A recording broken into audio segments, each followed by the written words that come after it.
বন্ধুরা, এই যে পনির তরকারি হয়ে গেল। আর এখানে বসিয়েছি নিরামিষ,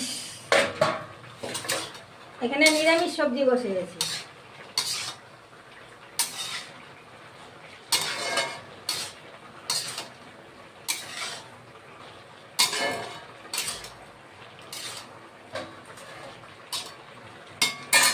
এটা হতে থাক। নামা না, না নামাই দিয়ে গরম মশলা দিয়ে